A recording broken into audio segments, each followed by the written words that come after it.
I guess what's cool about this is that like no longer is it 1 in a million. I think sometimes it seems that way when we look at these people who make it, you know? Yeah. But it's not 1 in a million if you're the one showing up every day. I don't know people who show up every day and work at something for every day for 2 years, 3 years, 5 years, who don't get somewhere, who don't at least grab 1,000 of those really interested fans who can help support them, you know? And so that's kind of like, stop thinking of it like in this, you can, I'm trying to say too much at one time, but like you can greatly increase your chances. If anybody who's ever wanted to be Beyonce says, oh, I want to be Beyonce, yeah, then it's 1 in a million. Yeah. But for everyone who's belting out power ballads on a treadmill every day, it's not 1 in a million. No. You know what I mean? And that's what she does, and that's what you can do. You know what I mean? So it's like you greatly increase your chances of being able to do something if you're willing to show up and work at it every day. Purpose in the Youth. Purpose in the Youth. Purpose in the Youth podcast. Welcome back to the Purpose in the Youth podcast. Don't give up until you find your thing. Don't be afraid that you don't know what you want to do yet, because I didn't know what I wanted to do yet. I still don't know what I want to do yet. I'm still trying to figure that out. If you don't have it figured out early, don't think you're never going to find it. You really make your own opportunity. What do you genuinely enjoy? Everything is strategic. I mean, nothing ends up how you want it to end up. You go around once, there's no dress rehearsal. But you have to like understand yourself to know what your passions are, and then it just comes really easily. Keep looking for it. Ladies and gentlemen, welcome back to the Purpose in the Youth podcast with your favorite bearded man, the one, the only Bobbbaaaay. Oh, let's go. I had to join in. You knew it. Today on the podcast, Reese Hopper. What is going on, brother? What's going on, dude? Dude, I'm fired up to be here. I'm back in the studio. I got you here today. This is going to be a great podcast. I can feel it. I can feel it when I saw you walking in the driveway. I was like, this guy doesn't even know what he's walking into right now. We're about to create the best podcast content the world has ever dude. seen. I'm game. You know why I respect you? No. Okay, well, But you can I'm going to tell you. Well, when you started rolling, so ever since I met you in January, when I did the podcast with Jeremiah Davis, That One Blond Kid, he was episode 71 for people that might not know. I met you, showed a lot of good love. We just had a brief, good conversation, and then we went our ways. And then throughout that time since, you showed love, liking, commenting, a little DM here and there. But it's always been good vibes. And I always like, this is a guy that like just genuinely seems like a good person. He's just a good person all around. And then when you started rolling out this recent IGTV series, I was like, okay, not only is he a good person, but he's got a lot of knowledge in him that I could see. This little series honestly was a little taste to me. I was like, this could be so much bigger. Like I could really see you becoming someone of Jeremiah's size. You know what I mean? Like you as a brand, you as the freelance guy who everyone goes to for the knowledge that wants to get consulted by. Like I could just tell just from the little series that you've been putting out that this is the beginning of, I think, a new chapter of you, which I feel like you probably already know that. I'm just saying it. But honestly, I was pumped with what I had seen. I've always felt good energy from you, and I figured why not bring you in for a podcast. Dude, rock on. Well, thanks for having me. It is an absolute pleasure. Dude, it was on the showing love on Instagram and stuff. My favorite thing of what you put out is like the Uber every time behind the scenes, dude, because you just own it. And it's like, that's so in line like with what I'm doing. Like the video I just put out on my IGTV, I talk about going from freelance back into washing dishes at coffee shops 3 different times over the past 2 years. That's crazy. You know? 3 times going in again. Because then you think by the second time, you're like, all right, I'm out. I'm good. That's got to be it. You know? 3rd time back again. A little pride gut punch when I go back. It's like, oh, man. And as we were just talking about for the podcast, like before we started, that's what it's all about is like just owning your truth, telling your truth, showing people to the world, like, this is who I am. This is me. Like, I have to drive the Uber, and I'm going to show you guys so that when your boy's making a living off of podcast content, don't think I was just handed it. I have all the documentation. I have all the YouTube videos showing that's what I was doing for 50, 60 hours a week for 2-3 years. You know what I mean? Yeah. And I think people connect with you. I think people respect and connect with you more when they see the truth and they see you're not trying to be somebody you're not actually, that you aren't. 100%, dude. And like, you think of traditional TV content, super dressed up TV shows with stars, and they look great and they have makeup on, and it only shows exactly what the TV content wants to see. Social media, on the other hand, started just as like, I just want to connect with other people from college, you know, and then it kind of went to this thing where it's just social, right? And so I think when people try to do this super dressed up version of things, almost like a TV dressed up version of things on social media, it doesn't live well because that's not what the platform was designed for. It was designed for those social interactions. Like, wow, this is cool. Just wow, to connect this with is people. just like a dirty, ugly selfie that's blown out in the background or whatever. Yeah. And I love it because I love that guy. You know, like, oh, he's my buddy. I haven't seen him in 6 years, but it's cool that he's at Disneyland today. You know, that's social media. And so, like, if you can give people that authentic behind the scenes look into your life, not only do you exponentially increase the amount of content that you can pull from an experience, because it's not just, oh, this is the content, it's but here's all the behind the scenes, here's how it happened, here's how I was feeling, here's the vlog about it, here's this and that. But also it just lives so much better on social media because that's what it's designed for. You're a real person. You're a real person. That's what it's all about. And people want to get behind real people. Yes. You know, they want to see, they don't want to just see the highs, they want to see the lows. They want to see everything in between. They want to connect with you. And like you said, like that's where social media started. Look at Facebook. It started as a platform for college kids to connect with one another. And now it's become this huge, it's the biggest platform in the world for businesses, for content creators. Now they're running TV shows. It's like going, I know these things stick. I always forgot to tell people during the pod, like, it's the beard wants to stay to the cup. That's what it is. Like, give me the water. But you know, that's what it comes down to. If you can just tell your truth, be real with people, I think the content is gonna work itself out. And also, I realized too, is it ends up becoming a place where I can document my feelings, my truths, and at the end of the day, in a couple years, when I can look back on these videos and be like, that's where I was. It's actually kind of it's doing it for me. That's what I've started to realize with the content that I roll out. It's a journey of me trying to figure out who I am, and at least that's my angle with YouTube. I'm just putting up stuff that is documenting my life and that I think will be cool to look back on in a couple years. And if people enjoy it, so be it. And if they don't enjoy it, then I know the market is there. I know there are people out there. It just has to reach them. Yeah. And what you just said kind of about like the joy in documenting your own journey and seeing, oh, I felt like this on that day, or I felt like this on that day.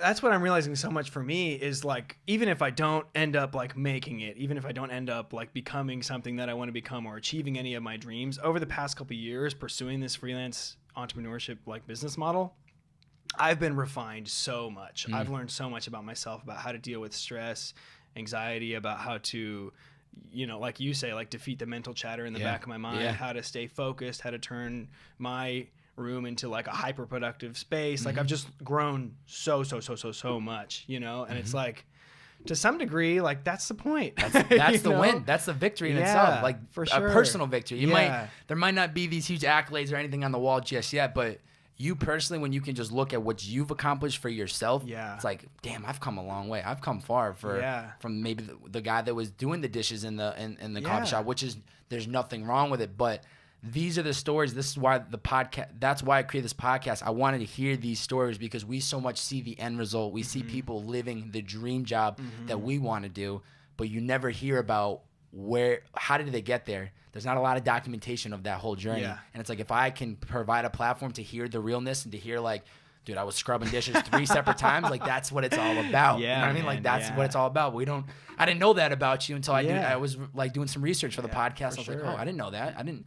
You know, maybe I thought you graduated college and then you just became this instant freelancer guy and entrepreneur, but you had your own journey and battle to get there. For sure, and still do, and likely still will. I don't know. I was on a run the other day, and I was thinking about the video I just put out talking about doing dishes and stuff, and I was like, man, what if something happens? What if the economy goes down and marketing budgets are cut everywhere? Like, what am I could very well go back to a coffee shop, you know? And I was running and I was like, bring it on, man. Like, I was so be it. If that's the case, like, you're ready for it. I'm ready for it. I'm excited about it because the journey has brought me so much value and personal growth. That's what it's all about. How would you describe who Reese Hopper is today and how young is he? How would I describe? That's a good question. Here it comes. I'm 24. That's the 24 years young. That's the easy part. How would I describe myself? Man, more and more recently, over the past couple of years, recently. Recently. No, I'm just kidding. I love learning, man. I love learning. I've done a lot of different things over the course of my life, and I think, you know, I played sports and played music, and I can write well, and I can do a lot of different things, and I did over the course of time in school. But I think the reason behind that is because I'm really good at learning things. I'm good at picking things up, and I really just enjoy that process. Like, that's entertaining to me to learn something, to be bad at something, to see the steps I can take to get good at it. Yeah. That's really exciting to me. And so more and more kind of how I'm seeing myself right now, especially in light of running a freelance situation, is like, I'm just a learner. Like, I'm just here to learn. And so that's good. That's been the thing that I've benefited most from. And that's been the thing I've like really grasped onto the most is like I just said, like at the end of it all, even if nothing comes of it, I learned so much. Yeah. And that's exciting to me. And so that's kind of where I'm at right now. Sometimes people will ask me like, oh man, what's a year down the road or what's 5 years down the road? And I'm like, I feel like me even thinking about that is presumptuous at this point because I'm learning so much, because the space that I'm in, the opportunities I have right now are teaching me so many things. It would almost be like too greedy of me to be like, oh, you know, like in 5 years I want to be here, because I'm just learning so much. Like, how do I have the space to even say, oh, I want to be here when every month I look back and I say, if only I knew last month what I learned this month, you know? And it's almost like as the world has evolved, the speed of internet, right? Like, we're so used to speed, and that's how our lives are moving. Like, think about what's happened in the last 6 months. So much has happened. You've learned so much that go back 2 years ago, it's like, how are you going to predict where you're going to be in a year? How are you going to predict in 12 months? If I knew half the guests that I was going to have on the first year of LA, I would have said, bullshit. No way is that happening. Yeah. You know, it just kind of happens. It kind of just, it happens before you, and you learn as you go, and you just adjust as things happen. And then you're like, damn, this happened pretty quick. This actually it actually happened. I mean, it didn't feel like it maybe a couple years down the road, but looking back, you're like, wow. What the hell? Like, yeah. You grew up in Fresno, California, correct? Fresno, California, dude. Fresno, The California. Burbs, bro. The burbs. Fresno is a giant suburb. Yeah. Most cities, there's like a big part that's Yeah. like beautiful and has culture and stuff. Fresno has like a very mini version of that. Okay. And then it's like 30 square miles of like cookie cutter suburbs. So Fresno is actually like, it has 500,000 people who live in it. Like, the surface area of Fresno is big massive, place, yeah. you know? And it's just all like, yeah. I feel like all every a city in bunch of- California is big. Yeah. Every single I'm one. sure, comparatively to the East Coast. Compared to where I'm from. Yeah. I was telling Kirk, I went to get a Yeah. coffee last Monday when I was in Massachusetts, and there was no traffic. I was like, holy shit, this is what going life's on? actually like. I forgot about this. You know, like, What am I everybody's doing just here? living their life, and meanwhile, I'm like whipping through the streets out here on the 405. Like, Yeah. who would you say was one of the bigger influences in your life as a kid? Who played a positive role on your life growing up? Yeah. Man, a lot of people. I have two older brothers, and That's you. So there's three of you. there's three of So us. you're the Yeah, you're I'm the baby brother, baby, dude. baby bro. And great parents, great aunts and uncles and grandparents and other like good influences, older people Yeah. From the community and stuff who were big influences. So I could say 100 different people, but I think the people who influenced me the most were my older brothers in a lot of ways. They're both really different from each other and from me. We're all kind of on different ends of the spectrum.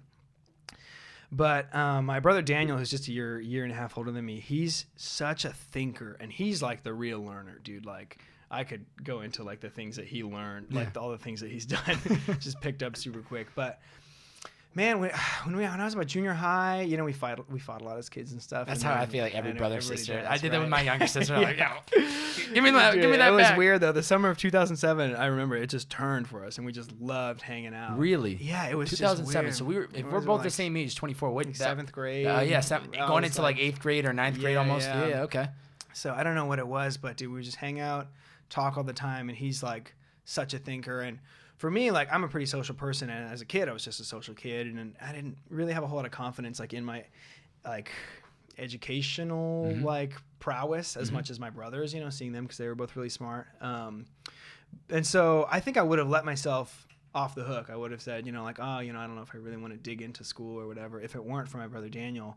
Not to say that I really did dig into school, but he can just talk concepts all day. He can talk theories. You'll be with him. He has the imagination of a genius, like a writer. Honestly, he'll just be like, what if this happened in this world, or like what if they were, you know, these dwarves, or like, you know, whatever. So he really He's can like think outside the box. Oh yeah, totally. But also is like can think super scientifically and all this stuff. And so I think when, as a really social, outgoing kid, a lot of other people would kind of write me off as like that kind of kid. Daniel was always trying to engage with me in like different kinds of conversations about different theories. And when I wouldn't get it, he would dig deeper and explain it, and I wouldn't get So he that. kind of would gave dig you the deeper. confidence. He gave you the confidence to like you could do it. For sure, because everything else in my life was pointing to say like, oh, you know, Reese is just a social guy, you know, probably be in sales or something, you know, probably, you know, just.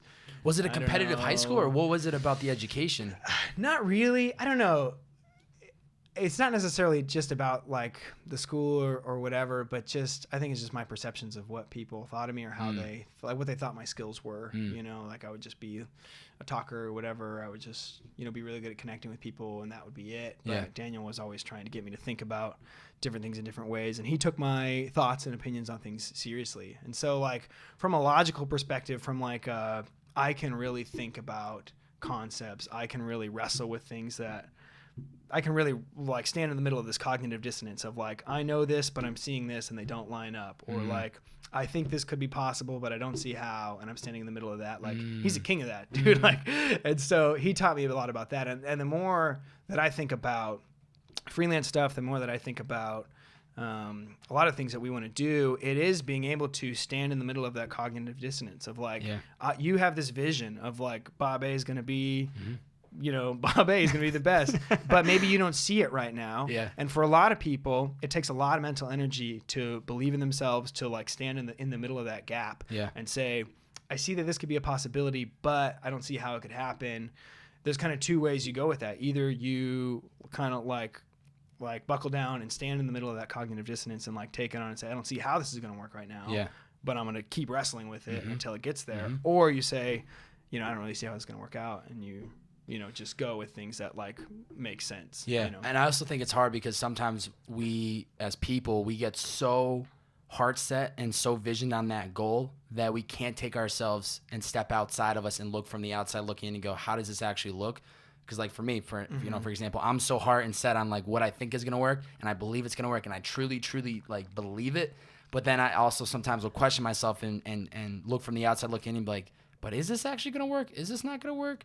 And it becomes that mental chatter of the one side is like the angel, like, you got it, Bobbbaaaay. Keep going. You got it. And the other guy's a little devil with a little beard. He's like, shave the beard, quit this, get out while you can. You know, go get a job, damn it. And I'm like, no, I'm listening to the angel, damn it. But Yeah, man. it's hard to have those conversations. You know, it's hard to pull yourself away and have those where you can separate one another and think like, do I have what it takes? Am I on the right path? How should I approach this differently? Should I listen to what this person's saying? Should I not listen to what this person's saying? It becomes this whole game of like, who do I listen to and when do I listen to people? Yeah. But it's tough. It's just a game that I think every content creator and everybody kind of plays in anybody itself. who's really trying to do, you have to have like this steely demeanor. It's Yeah, just yeah. like, I'm gonna do it. Yeah. I don't know how, but I'm gonna do it. Yeah. You know? Aside from maybe that, like the learning or whatever, were there any other big struggles that you faced as a kid? Dude, I had a great childhood. Man. Yeah.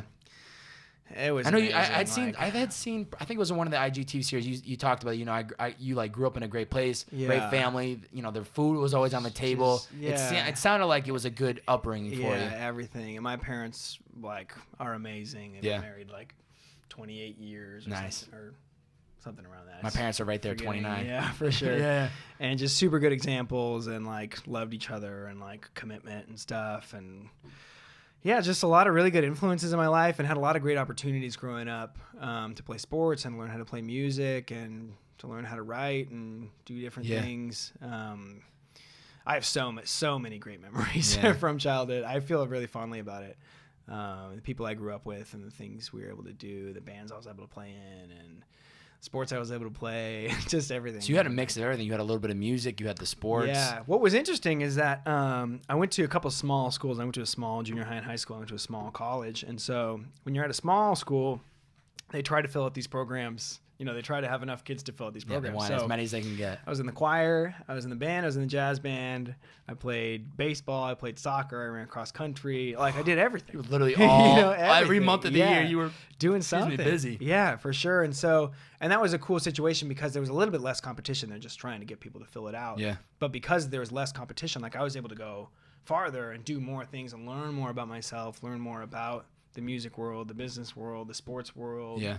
You know, the video game world, like all this stuff, which I think is like kind of has influenced me a lot. It's like I love all those things. I love talking to people in any sphere about anything, you know. And so that's what was cool, and that's what really sticks out to me about my childhood. Is just like man, I was able to do so much stuff. And it's good you got a little taste of a lot. You got to try samples of everything instead of, I'm sure there's some people that grow up and they're on that one path for a sport and that's the only thing they have time to do. And they never get to try the other thing. And then by the time they're 30, 35, they finally try cooking. And then all of a sudden that becomes the passion, you know, like being able to try a bunch of stuff, which was very similar to my childhood. It was like, wow, okay, at least I got to try as many things as possible, even though they're not really true passions of me today. At least I was able to grow up in an environment that allowed me, you know, like the perspective of I was able to grow up in an environment and only have to worry about, do I want to play soccer? Do I want to play basketball? Do I want to buy this video game? You know, like it puts life into perspective when you start to hear other stories of people that come from literally nothing and they had to figure out a bunch of other things. And you're like, damn, actually I had it literally handed to me as a kid. Yeah, and you can learn so much from each of those experiences. I think often in America we see people as like products that will turn into great careers. You know, so it's like if someone is good at sports or whatever, it's like, okay, well maybe they'll be a good athlete, or maybe she'll be a good coach, or maybe she'll, you know, be a good sports writer or something in that zone. We want to like pit people in that zone because we can kind of see the outcome of that.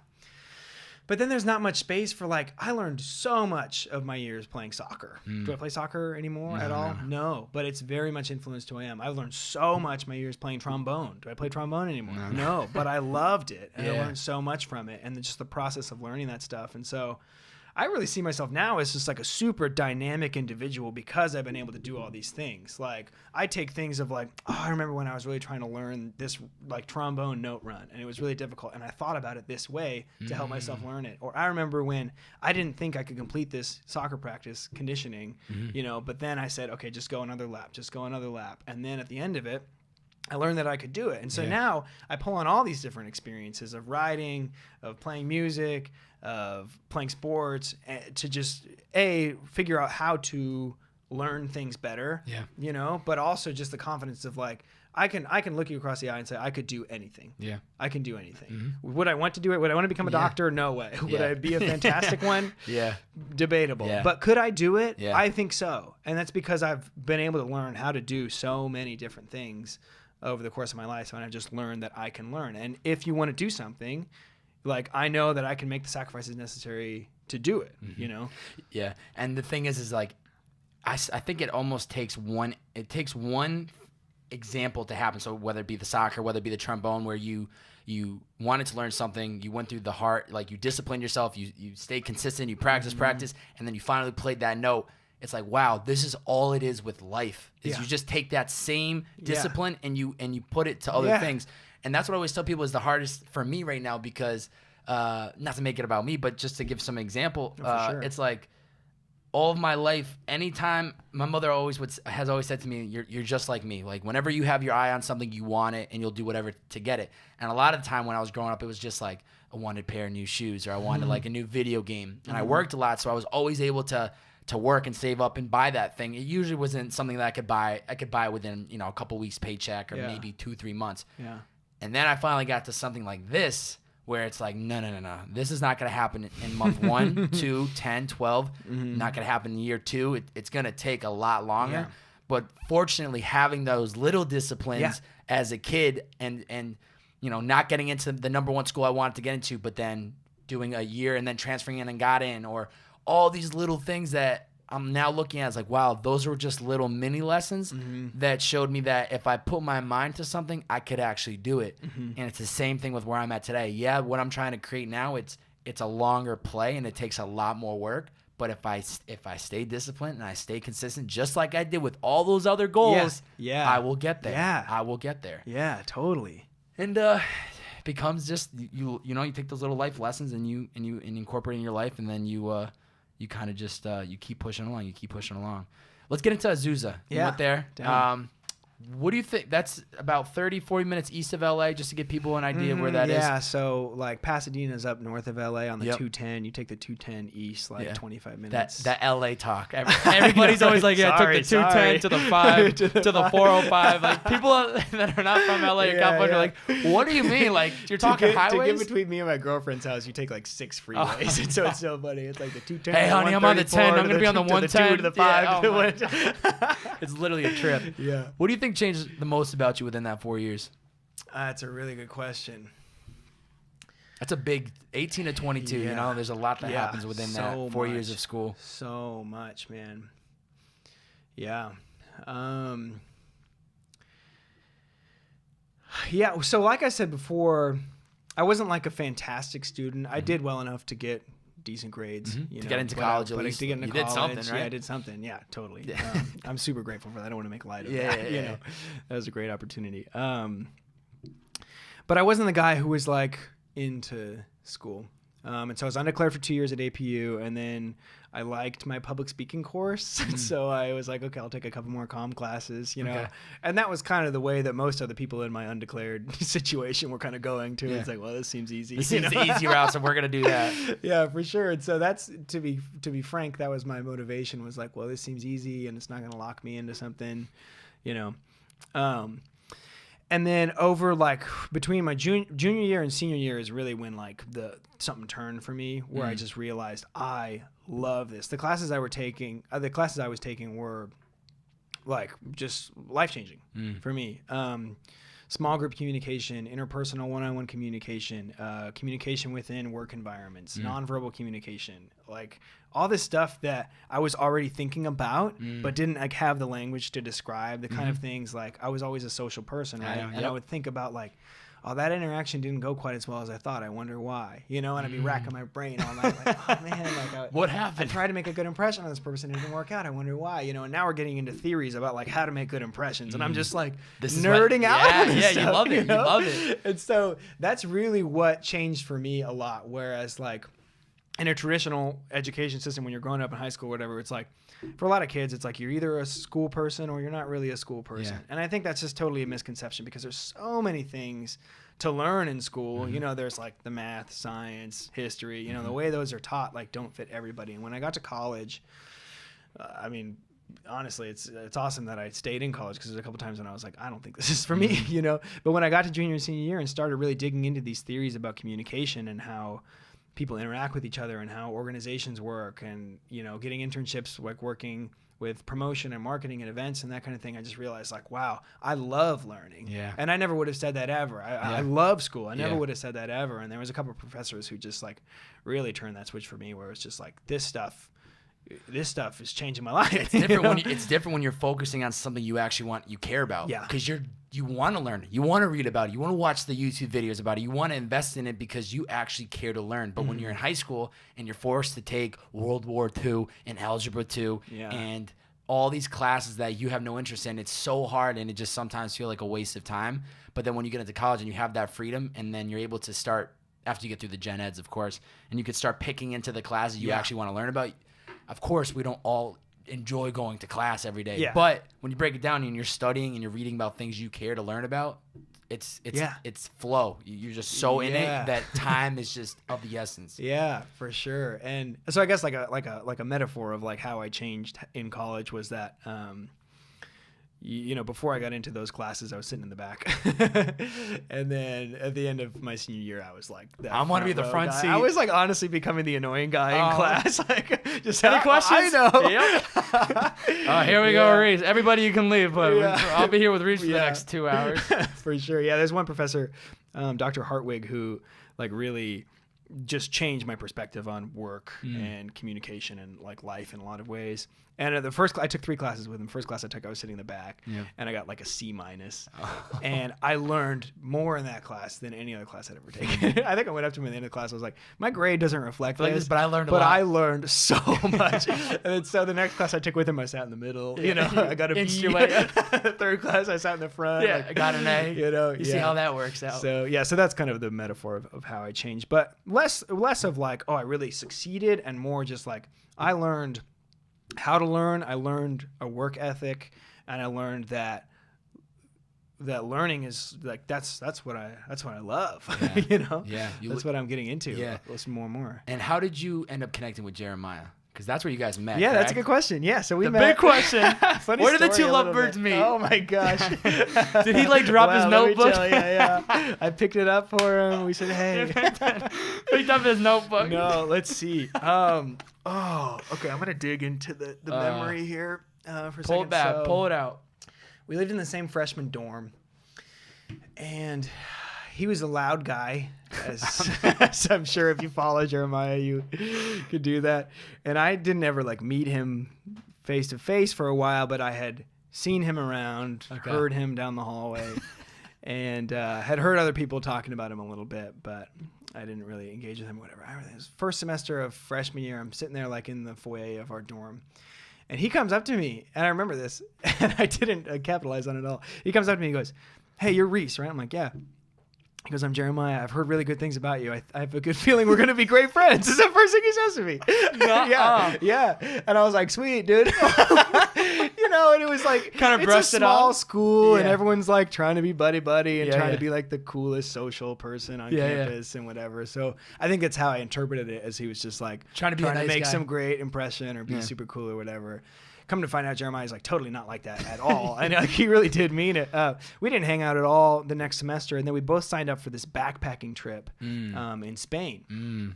I don't know if he mentioned this to you did when in you the guys did a podcast. He did in podcast. the podcast. Yeah. So basically, what that was, it was there's this big pilgrimage that goes across Spain. It goes from the border of France and Spain in Saint-Jean-Pied-de-Port, and then it goes like across the northern part of Spain, 550 miles over to Santiago. Wow. And it originally started as this religious pilgrimage, and then since it's kind of turned into like a personal reflection, introspection sort of thing. So there's people from all walks of life, from tons of different countries. You'd be at a hostel at a dinner table with people from 6 different countries, and they're all out there walking, searching, just looking, Just for trying to find themselves. Yeah.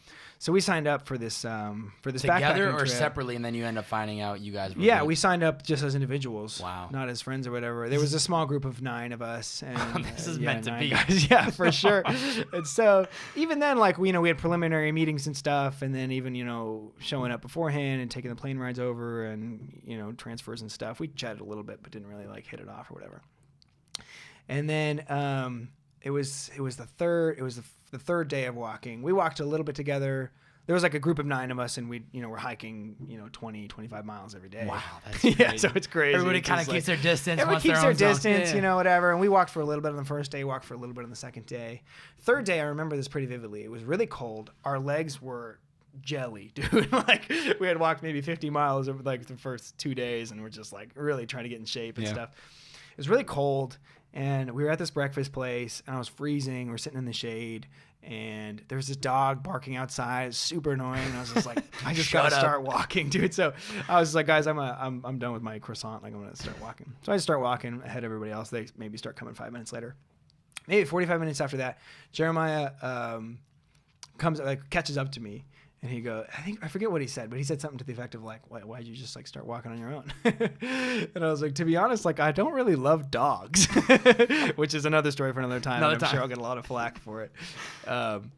But I was like, they're just kind of annoying, and they just bark, and it was really getting on my nerves. So I just started walking, and then we just started talking, and then we just realized like all the similarities we had. Like, he's the youngest of a family of all brothers. Mm-hmm. He played baseball a lot growing up. I played baseball a lot. We were both super involved in stuff in high school, and both pretty talkpretty, and there's just so many parallels. It was just a lot of like Me Too moments, I'm like, oh yeah, totally. I had something that happened just like that. Yeah.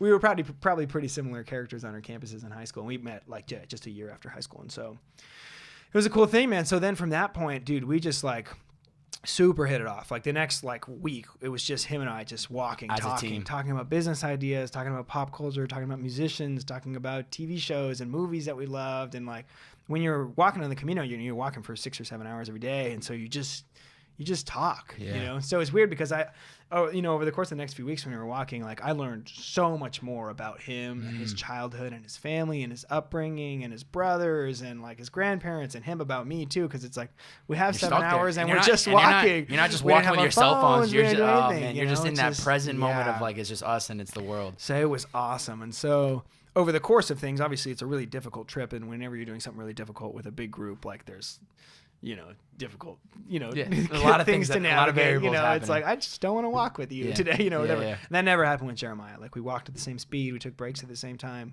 When we didn't want to talk, we knew, we're not talking right now. Like we could read it. We just knew it. And so that's how we got to know each other and became friends and stuff. And he became, I think, just honestly because of proximity, and just because like we just told each other so much. I just knew, I was like, okay, this guy's going to be a really good friend. And so flash forward, he's running around the world studying abroad as many places as he can during college. So we didn't see each other much until like senior year. We decided to live together senior year.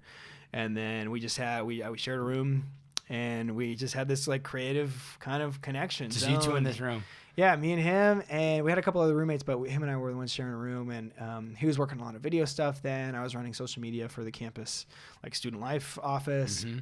We're just always throwing ideas back and forth. Like I'd hire him for that account to go make videos for it, and he'd make a video, and then he's, like bouncing ideas off of me, like, man, should I skip this class? Like I only have one skip left, but it's like to meet this person, and they might be connected to these people. It's so funny because our senior year of college, like a lot of the key players in Jeremiah's life, like he was skipping class to go meet them, right? I think we talked about one when he skipped class to go meet Roy Kramer. Yeah, meet Roy Kramer, to meet Dave Lingwood, to meet Out of Sight Rich, like all those people who like kind of introduced him to a lot of other people and gave him the confidence, like I can roll with these people, I can bring them value.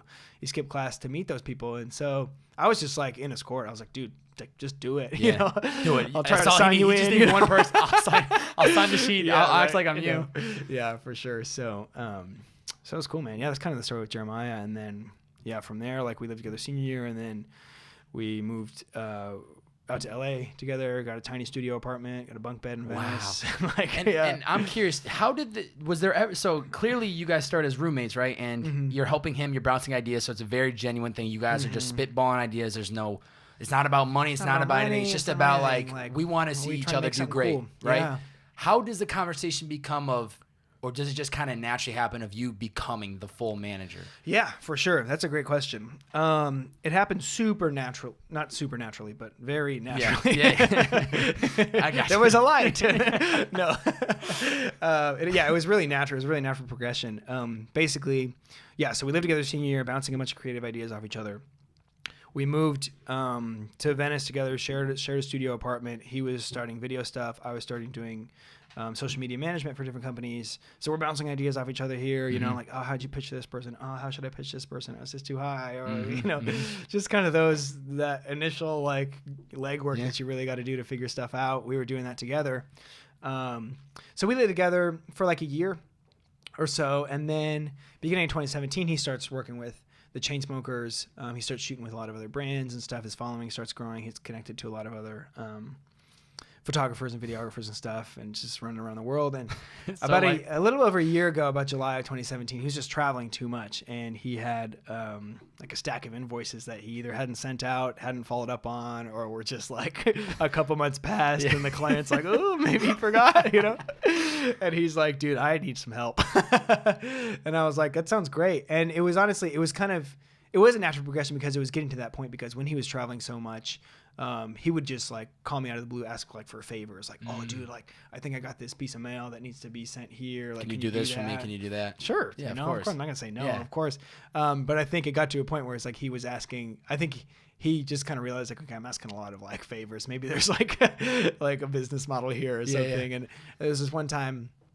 There was like a misplaced hard drive or something. He went somewhere without a hard drive, and I needed to like upload clips, like specific clips, so he could edit this video. And he was like, dude, like I would have paid so much money just for that. Just for that. So he's like, just to know that I have the peace of mind while I'm traveling and doing all this stuff. He's such a creative guy. His mind's in 1,000 different places. Details, sometimes fall to the wayside. Yeah. In some cases for him. And so he was like, just to know that I have somebody in my court, like on top of those and taking care of those and can just like jump on something is so worth it. Yeah. So that's kind of how it started. It was very natural, Which is cool. Well, that's what it's all about, right? Like you want those relationships to happen. That's not even just creative or just for like a video type guy either. That's just for any business relationship or anything. You want it to naturally happen. You don't want it to be like yo man, I'm gonna do this, but you got to pay me X. You just want it to be that thing of like you did for a year and a half of just generally just he's a friend of yours. You want to help out here and there, and then all of a sudden it becomes like. As I can imagine, when you're flying around the world, the last thing you want to worry about is following up with that person that you did work with 3 months ago. You just want to be in the moment and create, and that's like the best when you can just focus on that. But knowing that you have somebody like yourself, like Rhys, knowing that I have him, and it's somebody that is not going to screw me over, that's going to look over my back, that's going to make things happen when I'm not there to connect the dots. that's priceless. That's like, you need the team. There's only so much we can do as individuals. And then it gets to a point where it's like, we need somebody to help us out. Yeah. And that's actually one of the first questions that I wanted to ask from one of the listeners. So this was the first time I ever posted something. Sweet, trying to incorporate some listeners in the pod, and I think this would be cool. But Alex Leadham, this is at Leadham Images on Instagram. He wanted to know, at what point is a creative manager needed? Should young creatives reach out to possible managers, or should they wait to be approached? What do you think? That's a really good question. And I think we'll kind of back up and talk about, like, there's like a few different kinds of managers. Some managers are just like more talent managers, where it's like, I go and find you gigs, or I find you jobs and I take a cut off of that. Some managers are more like in the thick of it day to day, like, I help you take care of details and help you push projects along, help you communicate on things. I help out with productions. I, do that stuff. I've been more of that zone, more of like the internal day-to-day build out day-to-day. Like, what can I do to help Jeremiah think less about details and be able to free up more space to think creatively? That's kind of like the manager zone that I've been in. And so that's a good question. I would say, if you're doing that, like, day-to-day manager situation, it gets a little bit hairy with like, oh, like, what jobs do I take a percentage of, and like, what things do I take a cut of, or whatever. So for that one, my answer would be like, when the revenue is there to be able to support it, when you're making enough money to be able to say, okay, I can give you this kind of stipend each month, or I can pay you this much for this many hours, or something like that. And if you really think it's gonna like help increase your productivity and stuff, that's what I would say to that guy. Do you think you should wait to be approached, or should you be reaching out to people, though? That's always the tough part too. It's like, I always look at it as, you want to be approached, because you want, especially if you're the creative, or if you're the talent, like, I think that's the best case scenario. And I've talked to it with other talent managers, specifically artists, and they always say, wait till somebody approaches you, because it's in your best interest. Instead of you trying to sell yourself as a creative, you want somebody that comes to you that's like genuinely believes in what you're doing and wants to back it. So for sure. I mean, and there's a little bit of a decision there, because there's a split, because it's like, if I'm a young photographer and I'm really making moves, I'm a young musician, I'm really making moves, and I want somebody to help, like, find me, shows or jobs or whatever. I could go with somebody super big and super well connected, and maybe find some really awesome things. Downside of that, though, is you're just a number. You're just another person, and if they're making, way more money taking a cut from somebody 10 times bigger than you, then it's like, how much attention are you going to get? Whereas if you go with somebody smaller, maybe they don't have the connections, but they have all the hustle in the world, and they want nothing more than to see you succeed. So there's a little bit of a decision there to figure out. Ideally, I would say maybe somewhere in the middle. But I mean, at the end of the day, like, you got to have people on your team, who really know you and care about you, and from like a very personal level, who actually care about you, like the actual you. Break away all the business. Is this somebody that you can enjoy having a beer with, or going out and grabbing dinner, and not talking any business? Sure. Can you just have a genuine conversation with them? Or someone who has it in them to say, I don't think you should take this job, because you should take a couple days off, something like that. So there's a lot of things to consider. I would always lean towards like, towards someone who cares about you. And that doesn't necessarily mean, you just automatically work with your best friend, but somebody who like is in your court, who knows your situation, knows what's going on. I want to dive into, and I think that's a really good response to that. I want to dive in a little bit. We're going to do a little bit of every episode that you've done on the IGTV series. Oh, rock on. So dude. I loved, like I said in the beginning of the podcast, awesome. I loved what you do with the IGTV series. Cool. And I love how you say like, hey, I don't have all the answers. I'm not the expert, but this is my 2 cents. This is what I've learned. And I think that is great, because do we all really know what we're doing? Absolutely not. I don't know what I'm doing. I had a conversation the other day with somebody on about podcasting. He's like, yo, man, how do you do this? I'm like, bro, from the outside looking in, you might think I have it all figured out. I don't. It's all a work in progress. So I love what you're doing. Let's get into it. It's a IGTV series on Rhys's account, and it's just talking freelance and entrepreneurship. The first episode you did was on outreach. How does, someone decides they're going to be the photographer, they're going to be the next podcaster. You better watch out. You're not top of B.O.B. But they decide that they're going to do something. What's the best way to get the word out? Do you try selling it to people, or do you kind of just naturally do your thing? And once again, almost like the talent managers, do you wait and let people kind of find out about you? Yeah. So a model that I'm really liking recently, and that I'm telling a lot of people to get involved in, is just to give away free value off the bat. It's like, you're new to this place. You don't have much credibility yet. Whether or not you're amazing at it or not, you don't have credibility because you haven't done a lot of it. And people aren't sold on you. They aren't sold that your product's going to bring a lot of value. And this is something that I wish I did more when I was starting out, was just give away free value, you know, instead of really trying to sell somebody on something without much context or relationship or anything. And so a lot of ways of how this looks is what I would encourage, like someone starting a new business or maybe starting a new consulting thing or even photography is, giving away free value. So if I'm starting a new like consulting business, I'm consulting you on how to have a better feng shui in your home or whatever. I would make a PDF saying top 5 ways to have a great relaxing environment in your home. And I would send it to everybody that I know. And at the bottom, I would put, I'm available to help you do this to your home, you know, give me a call or whatever. So it's like, if you give me this PDF or this video tutorial or whatever, and I read it and I say, oh, top 5 ways to do this. Oh, I could do that right now. I could do this right now. I could do this right now. And then it gets to this point, I really start to see the value in that. Yeah. Then it's like, I know this person knows what they're talking about. They already helped me for free. Like that logs them in my brain as somebody who's nice and good and good at their job, you know, whatever. Yeah.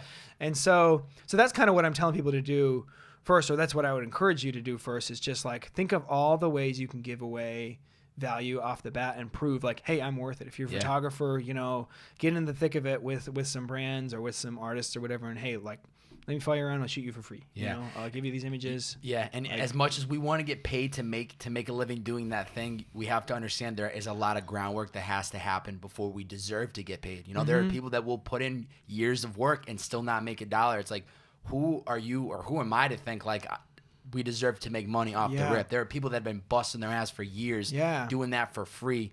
You're going to have to do the same thing. It's like you kind of have to follow that process of, like you said, give value, give as much as you can, and know that in the long play of it, that relationship or something's going to happen, and you're going to end up, they might come back to you and say, I want to pay you for this service because I enjoy what you do. You know what I mean? Yeah, for sure. Episode 2, sacrifices. Big one. What have you found to be the biggest sacrifices for freelancing / entrepreneurship?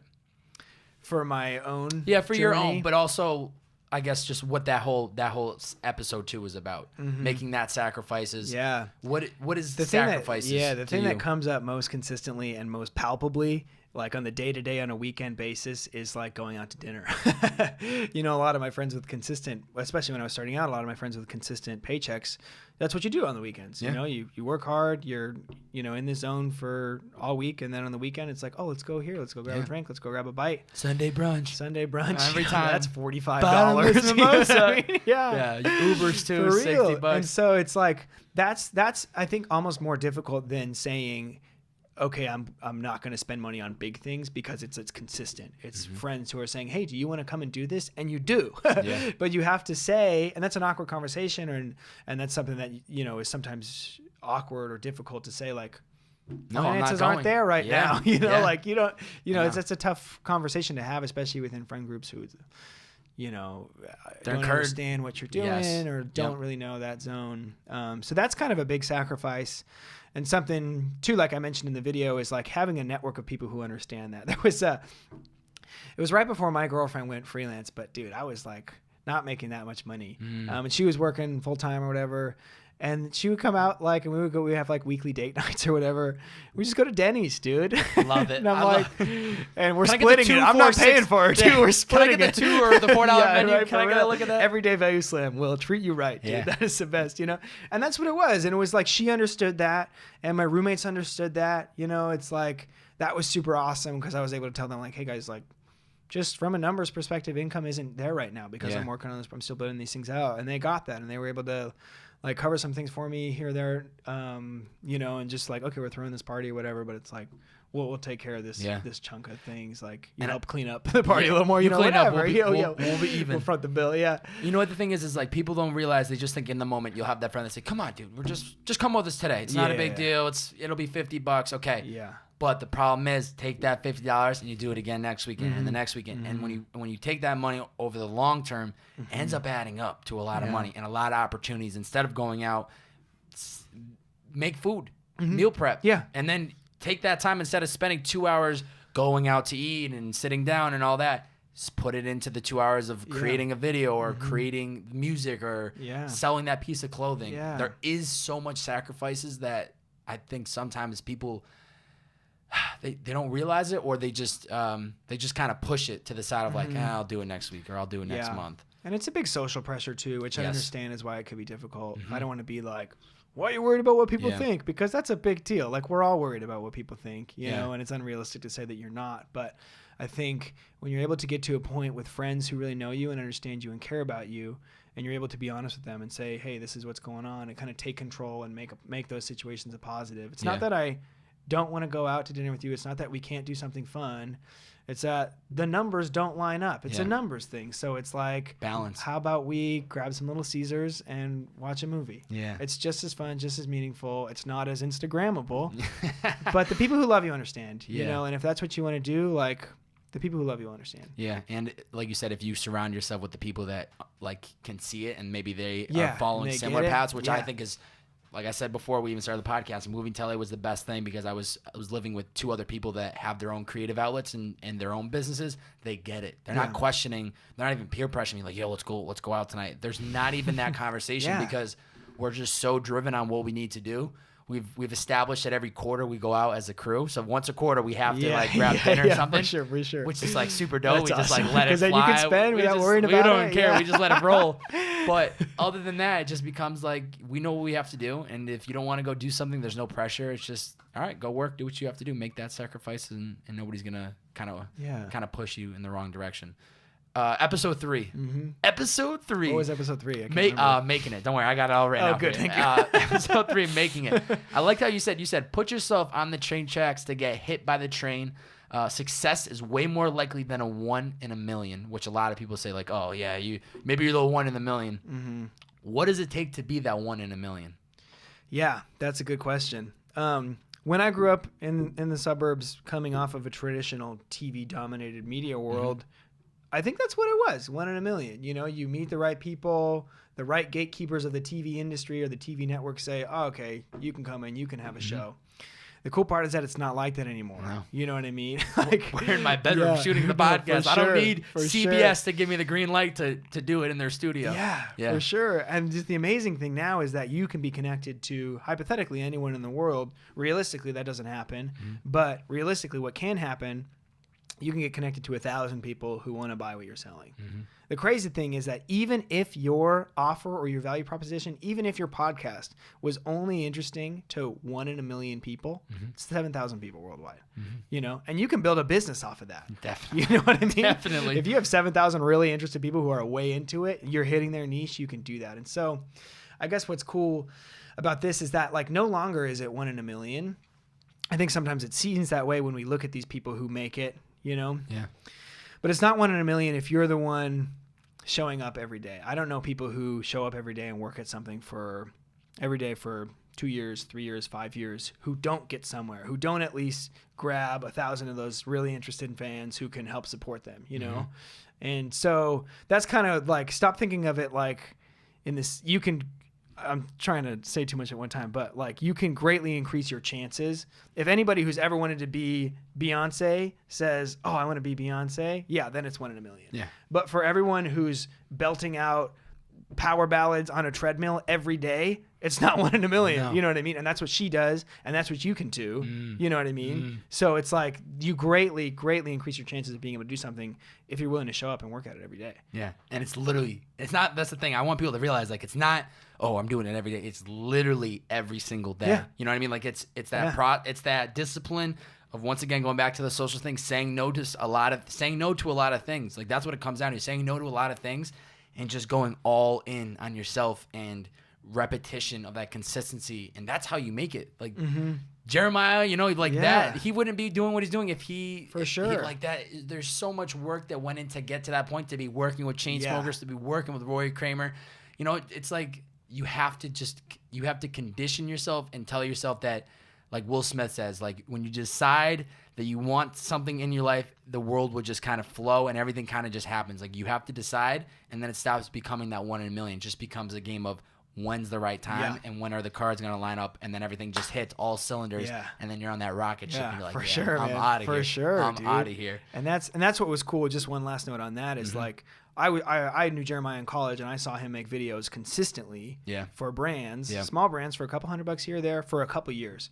And then we graduated college, and he had already been doing it for 2 or 3 years. Yeah. And then, I mean, that's why it looks like he blew up right out of college. Yeah. But he didn't. He was working at it for 2 years. And so, like, when I got out of college and I started doing social media stuff, sometimes I get discouraged. But then I think back, like, Jeremiah's been doing this for 2 years, and it hit. You know what I mean? And so now I'm coming up on, like, the 2-year mark, and a lot of things are falling into place. And it's like, wow, you know, if I had given up when I wanted to at 3 months and 6 months and 1 year and 15 months, I wouldn't be here. You know, now things are speeding up at 2 years.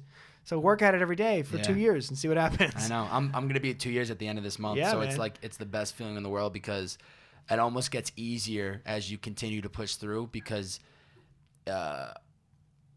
people start to take you more seriously. You start to have learned a lot more. Cards start to fall in your direction that you've been trying to get, you know, so if you just, it's like in a movie, you know, I don't know how I'm thinking this, but like a cornfield, right? When you get to the cornfield, you just see all this big thing, and then you start running through it, and then all of a sudden, eventually, you run out on the other side, and you're like, wow, there's another side to this. It's the same thing. It's like you have to keep running, you have to keep pushing through it. Yeah. And when you put in that time, that 2 years, both of us, it's like, damn, now things starting to like pick up, and then it becomes fun because you're like, now we're really starting to make things happen. Man. Yeah. Episode 4 is about relational, which I thought was really super important. And we talked about it a little bit already in the podcast, but you know, you talk about like people should spend more time developing the relationship and instead of focusing on the transaction. So a lot of times people just like they get into conversation with somebody, they meet them at a bar, and then they're just like, hey, can you connect me with this person like so I can get them on my podcast? They just overstep for that transaction and they just screw themselves. How have you found that taking the time to build that relationship has actually worked out in the long play? How does that actually help people? Like taking the time to build that relationship and not ask and give that value, and then eventually it kind of works out. Yeah, that's a good question. And to be honest, it's a really fine line. You know, it's a thin line to walk of like, am I not talking enough about what I do or trying to get a foot in the door, you know, or am I talking too much about it, you know? And it's like, that honestly takes a lot of like social intelligence in that way of just really understanding how things work. Most of what I've learned from this, I've learned from Jeremiah. He's a natural at this. He's the best networker I know. It's amazing, dude. It's incredible. And I'm like, I go to parties or to networking events where I know people are there who are good. And it's like, okay, I'm trying to warm it up. He shows up to those things within 5 minutes. He's with the most influential person in the room, and he's talking. He's like trading contact info and stuff. And so most of kind of what I've learned from that is just kind of watching him do that. But dude, he's right off the bat at college. He just started like cultivating relationships with a bunch of different photographers, with different musicians, with different managers, with different brands, and just reaching out and saying, hey, here's a free image. Hey, how's it going? Let's grab a bite. Hey, let's do this. You know, with no expectation. He wasn't pushy. He wasn't trying to like turn it into something the next week. I've seen so much of those things come back around for him, which is awesome. You know, like he could, you know, if he does something for Rory, you know, in middle of 2016, he shot the drone footage for Closer lyric video, which got 1 billion plus views. No big deal. I think 2 billion views. No big deal. It was crazy. And he could have said to Rory, hey man, connect me with the guys. I really got to get connected with the guys. Like, this is the thing. I know, you know, I did this for you. Connect with the guys. He didn't do that. He just waited for the right time. He was still super relational with Rory. He just was his friend, you know. I think he may have met the Chainsmokers once or twice here or there, but he wasn't trying to He didn't overstep himself. What's going on? Like, I'm your new guy, you know, whatever. And then, you know, last minute plans had to change. They needed a videographer. Jeremiah gets a call. Boom. You know? And so it's cool. So I've seen that a little bit in my own way too, is like, there have been certain clients in the past for social media ads that I've run where I've tried to pitch them before. I really tried to convince them like, hey, this is what you need. This is going to be good. Yeah. We'll go around the block a couple times, you know, like the little pitch decks and revisions and negotiating and stuff. And then maybe it falls through. And I'm just like, oh man. The whole time though, I'm really trying to like, hey, I'm on your team. I'm on your side. Whatever's best for you, I'm into that. Yeah. You know, sometimes to my own chagrin, I'm like, like, I don't really mean this, but I need to say this to be a good person. Yeah, right. For real. But then it's crazy, man. Cause 6, 9, 12 months later, I get a random call and they're like, hey, I got this project, and then you'd be perfect for it. I'm like, wow. And I've seen it 3 or 4 times in my own business where it's just like now, and this is what I tell people. It's just like when they're bummed about opportunities falling through or whatever, I say everything's circular. Yeah. It's going to come back around the track. Yeah. They're going to, it's not a loss. Yeah. Don't get so stressed on it. Know that somehow, some way it's going to come back at some point. That opportunity, when something doesn't go the way I want, or like, for instance, I'll reach out to somebody and say, hey, let's do a podcast. And they say, oh, I can't.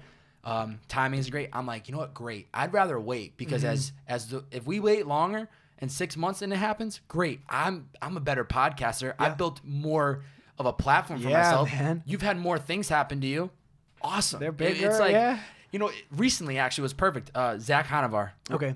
He works with Yes Theory. He manages them. That's awesome. Yeah. So I reached out to him and he's like, oh man, timing isn't great. I'm actually going to Europe. You want to do when I get back? And I was like, that's perfect. Same thing in my mind is like, better. The longer we wait, the better. And then he's in Europe, and then they meet Will Smith, and I'm like, this is a different situation. Look right? at this. That's a different podcast. You know what I'm saying? Right? Like that's a whole different angle. Now it's just like podcast about Will Smith. Like let's talk about that. And you guys have so much attention on you now. Yeah. So it's like it is that we can't exactly pinpoint exactly how this is going to help and why it's going to better ourselves to wait and hope that it comes back. But it will. If it's meant to be, it full circles. That relationship full circles with the chain smokers, the podcast, whatever. But you don't want to overstep, and you don't want to be that guy that tries reaching when it's too early. Because once you do, it's almost difficult to take it back. But and that digs a little bit in it too. I think like advertising theory for our generation, our parents' generation and grandparents' generation got sat in front of a television and saw hard sales ads, and they got print ads in the newspaper that were like, this is the best car. Here are the reasons why this is the best car. Buy this car today. Yep. And we've seen that for our whole lives, and our generation is so like over that. You know what I mean?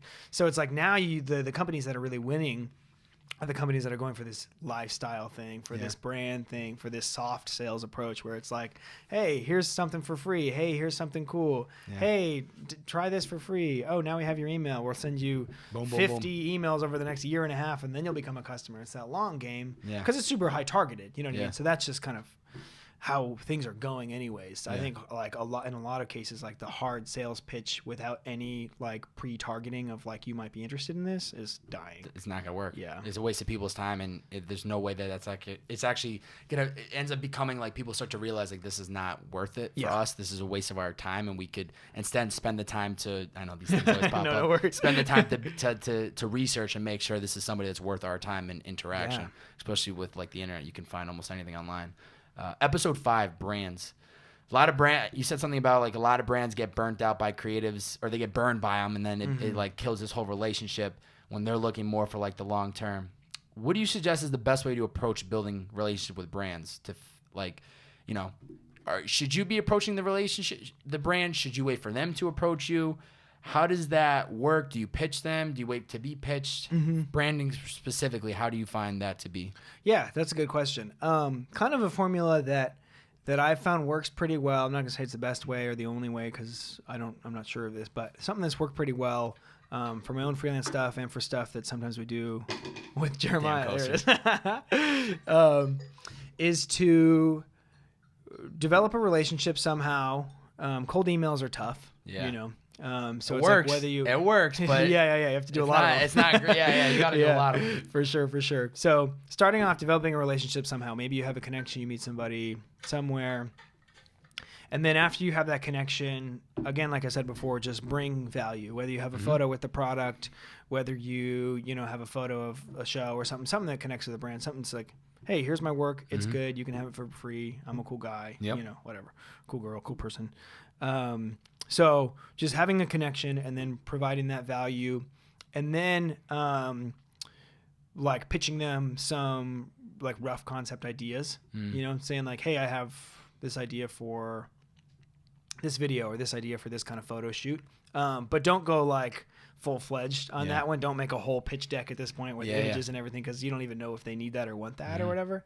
And it could be overwhelming for you to like send her over to like, what does this guy think he's doing? Yeah, too much.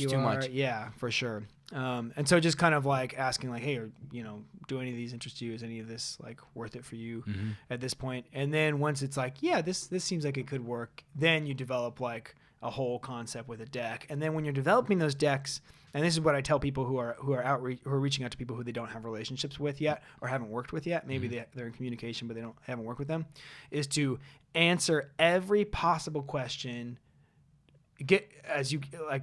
Answer every possible question that they might have, like before they have a chance to ask it. You know, so it's like in that deck, in that deck or in that email or however you're communicating with them, like get them as close to yes as possible. A great deck gives all the details so that they could hypothetically say yes or no. Yes. Right. Oh, I see You know what what I you're mean? saying. Instead of like, okay, great, when is this going to happen, or how much is it going I to see. cost, or how much. Yeah. So you gauge their interest. If there's interest, give them a whole deck that's just, you know, this is what we're doing. This is the creative. Here's a mood board of images.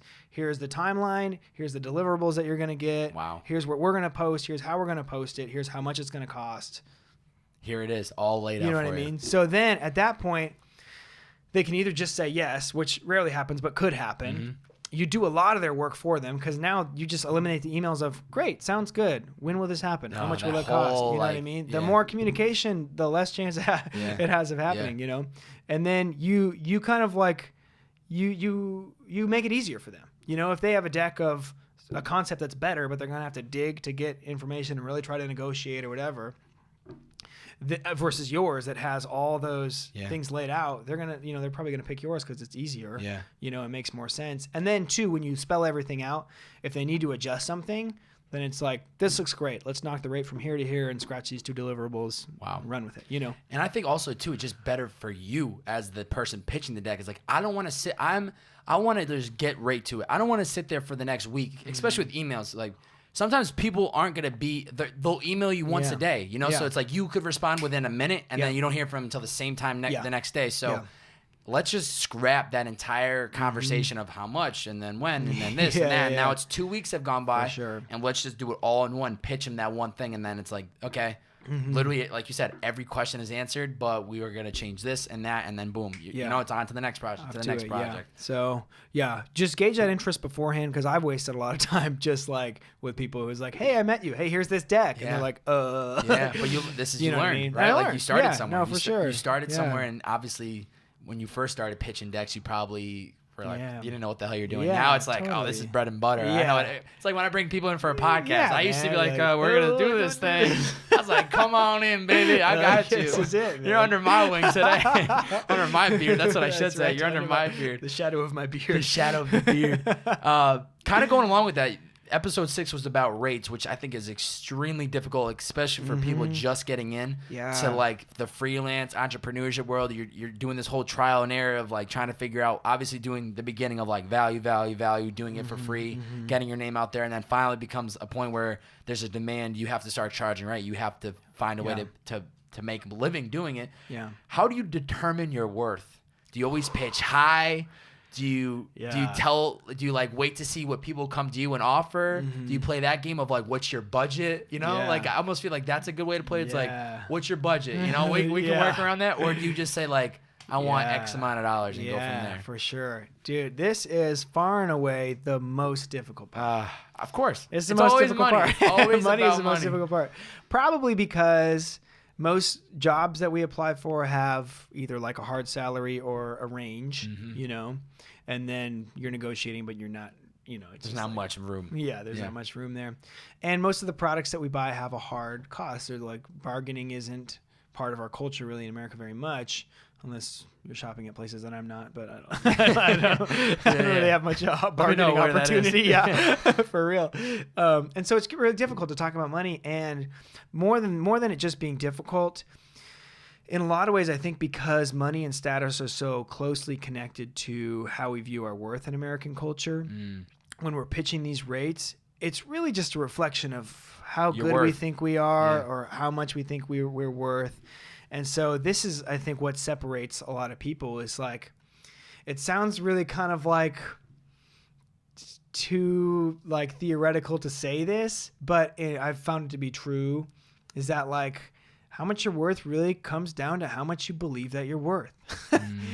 And I've pitched a lot of projects where I was like, okay, like, you know, I'm only a year out of college, and it's like, I know how to do this stuff pretty well, and I could do it a lot better than they are, but you know, it's like I didn't really believe in myself for a long time. And so that's why pitching is so hard and so difficult. And then also you're thinking of like, well, if I pitch too high, are they going to be offended and not respond to me? And if I pitch too low, they're not going to take me seriously. And then, so it's just this whole thing. And so, yeah, man, it's really, really, really, really difficult to do that. Yeah.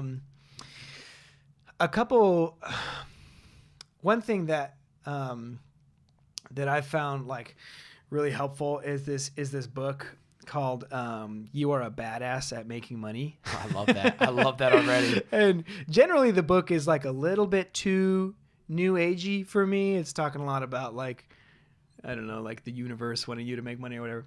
Think what you will about it. But the concepts that the author really describes really well is that you really have to believe in yourself and the worth and the product that you're bringing to be able to realistically pitch these projects and these budgets that are higher than you think you should do, or if you're trying to get to the next level. But also you have to believe that about yourself to be able to execute on those projects. Again, I mean, Jeremiah is like awesome. I talk about him all the time. He's a huge inspiration in the zone for me too, because he believes he's worth $1 million, $1 billion. And so when he gets these projects that are, and some would say out of his league of experience, or like he doesn't have the infrastructure for it, or it's way higher than he's gotten before, he knows like, I'm worth this much. I can make this much. So he pitches this much. He believes it, and he goes and works to deliver a product that is eventually worth that much. Yeah. You know, and by doing that, he raises his level and his standard of being able to create content. Yeah. He raises his own abilities because he's putting himself in a whole new ballpark. You know, putting himself to bat against pitchers that he hasn't, faced before, throwing fast harder than, he's hit before. And so that's kind of just part of it, is like, you have to believe that you're worth something to be able to execute on that. And so I guess like the biggest tip that I would say for that is like, you really have to think of don't think of what the product is worth based on your experience, but think of what the product is worth based for what kind of value it's going to bring for the person you're doing it for. Because if I'm making a logo for a random startup company, I'm not very good at making logos. Maybe I'll charge them $150. I don't know. I'm not a graphic designer. But if I make the right logo for that company and they become a Nike, that logo is priceless. Yeah. You know what I mean? Like, how much would I think it's a funny story. Like, I think I heard this, but Nike paid like $7 for the Nike logo or something like that. How much would they pay for it now? Yeah. How much is that logo worth now to have that recognition, that clear motion, like globally recognizable symbol that's so simple and you can put it anywhere? How much would they pay for that now? You know what I mean? And so that's kind of how you have to think about it. Obviously, there's a scope there, and you'll learn to make more money and believe in yourself more, and to learn to turn those things into more. But it's the hardest part. So don't feel bad about like not wanting to charge more. Don't feel bad about it feeling weird. American culture has made it feel weird. It's your job to defeat that. But I think what it comes down to, like you said, is confidence and know that you can deliver the product. Because the last thing you want to do is charge somebody a high rate and then and deliver some half-ass shit. So it's like knowing. But just having that clear confidence in your mind that I know I can execute this, and if I get the budget or I get the price that I want, like, great. But now that means I just have to go double down hard, and I need to prove to these guys like I'm worth every penny plus some. Yeah. So that the next time when they come to me and I charge more, they're actually more than willing to give it to me because they were so satisfied with that product that I delivered. Yeah. But it is a trial game, and it's I think a lot of creatives and a lot of people that listen to this podcast are probably in that process of trying to figure out, when do I charge? When do I should I go high? Should I go low? And I think that will be helpful for them to hear, and hopefully they can incorporate it into kind of what they're doing. And that's a thing that like I'm still learning. Just a few months ago, I had a consulting gig, and I was like writing the email of like, okay, what's like your day rate for the consulting thing going to be? And it's just like so much more than a day rate that I had ever like thought of before, or even like thought I could do. But I knew it was going to bring this company like a lot of value. I'm gonna bring them these insight, and I'm just like going back and forth, and literally like I type it up and I step away from the computer, I'm walking around the kitchen, I sit down and like bring it down a little bit, and I stand up and walk around the kitchen, I say, I'm like, no, I should go higher, whatever. Because once you go, and it's a thing that you have to learn, and you have to go through that, like, oh, are they gonna not respond to me? Well, I'm just gonna send it. You send the email. 2 minutes later, sounds great. See you. Wow. You know, and it's just like, okay, so now I have that confidence. Now Yeah. it's like, okay, at least they believe I'm worth that much. Yeah. And I believe I'm worth that much. It's almost like credibility. I walked in there and I delivered a product that was worth more than that, you Yeah. know? And it's Yeah. like, it's part of the process. Yeah. It's the hardest part of the process for me and probably for a lot of I people. think for a lot of people, that's the Yeah. hardest part, because anything within money, it's always like the how do we do this? How do Yeah. how do we balance this? Yeah. Last episode recently yesterday was Pride. Yeah. You know, and we talked about it in the podcast too. You graduated college, you jump in and out of like the coffee shop 3 times, and it's part of just having that pride of like, I'm me, I have to do this, I'm gonna own it, and this is just who I am.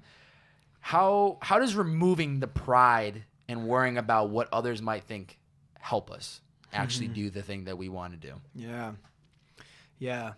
The biggest thing for me and for most of the people that I talk to that's really difficult is kind of this mental chatter, this invisible audience, the strange jury board of past teachers and coaches who didn't believe in you, and uncles and aunts and parents and random people who, you know, just want the best for you. All these people saying like, well, don't mess up, you know, don't try something and do something stupid and run out of money. All these people who have been trying to condition you for this, you know, safe, steady, secure environment so that they don't have to worry about you, you know. That's in my brain, you know what I mean? I think it's in a lot of our brains. Yeah. We can think of 2 or 3 people who like we would hate to disappoint. Yeah. You know, we can think I for me, it goes a little further. I have kind of these fake conversations of like people like, oh, so what are you doing now? Like, what would I say about that? Or like, if I try this and it fails and I run into them at the coffee shop I'm working at, like, what kind of conversation are we going to have? And it's like, I kind of let that rule a bigger piece of real estate in my brain than I really feel like I should. That takes up a lot of space, first of all. It depletes a lot of my confidence, second of all. Third of all, it's just not true. Yeah. It's false, you know? And it's like the people who I really care about, who are in my court, my parents, my brothers, my roommates, my girlfriend, my friends, they don't care where I work. They love me for me, you know? And those are the people that matter, you know? I haven't talked to this invisible audience jury board in 3 or 4 years. And they're the ones making the decisions for me. You know, they're the ones who are putting the stakes on this thing. They're the ones making me feel like, oh, shoot, well, if I fail, Yeah, they're you gonna know, be it's like, a ha, bit, ha, ha, ha. you suck, Yeah. you know? And so that's the biggest thing for me. And so it's like, I think the first step is like just defeating pride in yourself. Like, if you're trying something new and you're getting into a new space, like, it's a new space. You're Yeah. learning to walk. Yeah. You know, like, don't beat yourself up if you fall down. Like, Yeah. you're an infant learning to Yeah. walk, you Yeah. know? And then the second level there too is then just defeating like what people think about you and like whether they care about you. And I think that takes a lot of like personal like conviction, a lot of like healthy mental practices. A lot of times this invisible jury will pop up for me. It's not going away. I'm just getting a lot better and a lot just, like, faster at Get rid saying, of it. Get rid of it. that's not true. What you're saying isn't true about me. I know it's true about me. I know who loves me. You know, I know what I'm worth, and I know what I'm trying to do, and I believe in myself, you know? And so it's difficult. It is. It's difficult. I think it's a game we play for the rest of our lives. As we try to do. I mean, that's not even creatives. That's not even dream chasers. That's literally just a game that anybody in this world will play for the rest of their life is what are they going to think about me? Yeah. And how do you, you know, it's like, how do you battle that game of caring about people's opinions that actually don't matter at all? Yeah. And I want to bring just a little bit of empathy to this zone, because most of like the inspirational entrepreneurship videos that I watch are people saying like, why would you care about what people think about you? You're killing yourself or whatever. It's a very real thing. You know, I think people like Gary Vee are superhuman, you know, or maybe really good at acting. I'm not sure, but it's natural and normal to care a lot about what people think about you. Ultimately, what you think they think about you isn't true, and it's not helpful.